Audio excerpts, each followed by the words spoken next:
Hello and welcome to this special extra episode of USR1 Retro. Now you may remember a few weeks ago when I posted a video from the US when I visited about all the games that I had purchased while I was over there. Well, after the video was done and posted, the next day or a couple of days later, I went to a place called Galactic Games, which is near where I will be living in Fort Worth, by Silverman, Fort Worth, and been there before.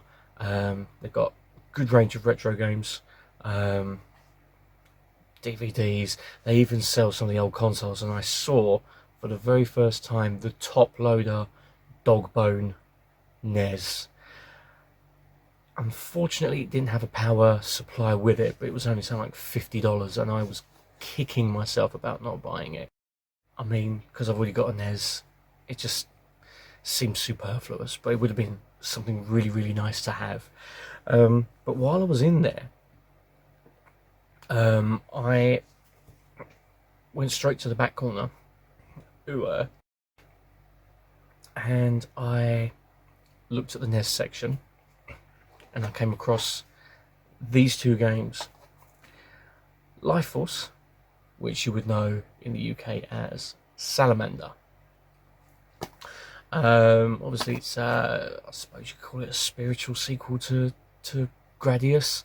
Obviously, it's got the two viewpoints, side-scrolling and vertical scrolling for the levels. It's a good game. Spectrum version, iffy at best. Not a bad conversion. Plays okay. But I really wanted to try the NES version, see what it was like. Bonuses with this one is that on the back, I don't know if you can see that, Take One Video Temple in Texas. Their name is actually etched in the back here, which is I think is an amazing piece of history. So it's probably was rented out so many times, you know, and it's just amazing to have something with a little piece of history like that. I like stuff like that. And then obviously you've got the $5.99 pre-owned label on top, obviously for when it was sold.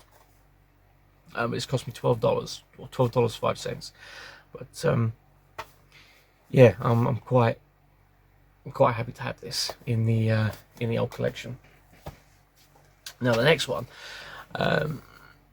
I played the Spectrum version, obviously, of Renegade. As I say, played the Spectrum version, absolutely love it.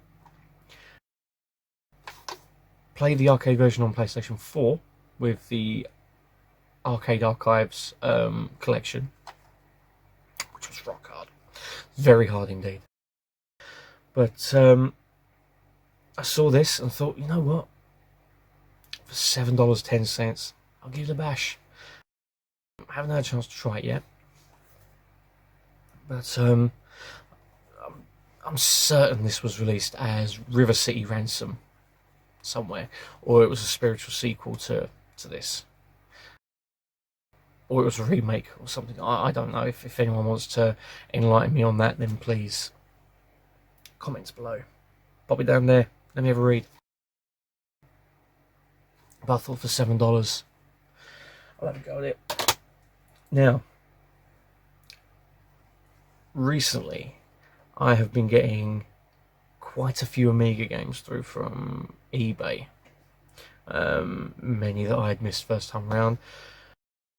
Many that I'd never played before, and I thought, they're cheap, I'll take a punt.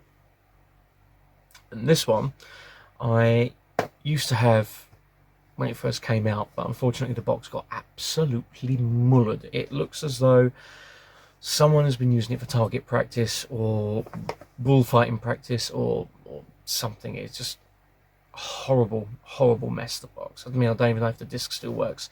So I was quite pleased to get Big Run, the Amiga conversion of the arcade game, which I must admit I've never really seen the arcade machine before. I don't even know if any of the machines still exist. But I've played this on emulation for the arcade, and it was fun. It was actually really, really fun rally game. But of course, the first time I played was the Amiga version, and I loved it. I loved it. I think it was the demo that was on. Was it Commodore CU Amiga, or was it Amiga format? Might have been CU Amiga. That was my first taste of it, and I loved it. So I remember going to Romford Market one Saturday, and there was a store there, and it had Amiga games, and they were cheap as anything. It's like when they first came out, it was like Cannon Fodder was like 20 quid. This was 20 quid, and they literally just come out. They had things like Beneath the Still Sky, Speedball 2, all the usual ones, and then all the ones like the Electronic Zoo label games and things like that. But then when I saw this, I thought I had to have it. And I used to love playing it, and there always used to be one part I could always get to but never get past. So that's the challenge, to play this, get past that part that I can't get past whatsoever. But I do remember it being a really, really good conversion. After I played the arcade version on MAME years ago. I mean, I think it was even released on the Super Nintendo as well, but I don't know if it was called Big Run. It might have been called Big Run, it might have just been called Dakar Run, something run, whatever. I don't know, but yeah, this was my first taste of the game, and I've always loved it. So I'm pleased as punch to have a complete, better condition copy than I've got at the moment. So I mean, there's a few scuffs on the box, but for less than 15 quid including postage, then I'm very happy with it. Very happy with it. I mean, I'm happy that it's actually kept its value. Yeah, as I say, I'm happy to have this again. You know, so I'll be firing up Amiga, and I'm playing that later, or when I get the chance to. I've also got Black Crypt. Never played it before. It's obviously a dungeon crawler, and the reason why I wanted to play it was because I had the Beholder 2 off of GOG.com. Can't play it for toffee, so I thought I'd give Black Crypt a go. And I've also got Legends of Valor to try as well, so that'll be interesting to try those, and who knows, they might even be in a future video, so keep a lookout for that, you know. So anyway, this is USR1 Retro. Thank you very much for watching.